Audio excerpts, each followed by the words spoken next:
মাটি এবং মায়ের টানে আমরা নোয়াখালী বিভাগ আন্দোলন করে যাচ্ছি। তো ভাই যদি কিছু বলতেন যে বিভাগ আন্দোলন নিয়ে আপনার কোনো মন্তব্য যদি থাকে? আসলে আমাদের নোয়াখালী বিভাগ চাই দীর্ঘদিনের ধারা। এটা হচ্ছে অনেক পুরাতন একটা জেলা, সেটা হচ্ছে নোয়াখালী জেলা। তো এটার ভিতরে আমাদের অনেকেই এই বিভাগ আন্দোলনে অনেকে আপনার এটা নিয়ে সংগ্রাম করতেছে, আন্দোলন করতেছে। এর ভিতরে অন্যতম হচ্ছে আমাদের সাংবাদিক রাসেল ভাই। আপনারা সবাই চিনেন উনাকে, সাইফুর রহমান রাসেল ভাই। আর পাশাপাশি আমরা তো আছি, আর ভাইও আছে। দীর্ঘদিন পর্যন্ত আমরা লড়ে আসতেছি। একটা জিনিস হচ্ছে কি, আমরা প্রপারলি ভাবে, যেটা সত্য কথা, আমরা প্রপারলি ভাবে যেভাবে আন্দোলন করছি, আমাদের আন্দোলন মোটামুটি সাকসেস হইছে। জি, জি। এটা আমরা মানি। তো এই বর্তমানে যে প্রধানমন্ত্রী আছে, যিনি আমাদের জনাব তারেক জিয়া, তারেক জিয়া।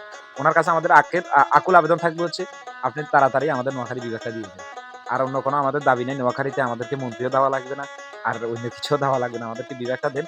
আর পাশাপাশি হচ্ছে আমাদের নোয়াখালীতে আমাদের অনেক নদী ভাঙন হচ্ছে।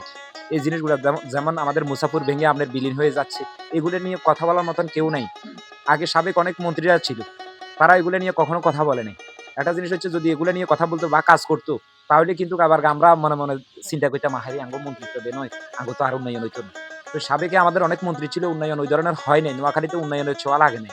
তো একটা জিনিস হচ্ছে, আমাদের মন্ত্রীর দরকার নেই, আমাদেরকে নোয়াখালী বিভাগটা দেবেন। আর পাশাপাশি নদী ভাঙনটা আপনারা রোধ করবেন। আপনাদের কাছে সবচেয়ে বড় দাবি হচ্ছে আমাদের নোয়াখালীবাসীর এটাই।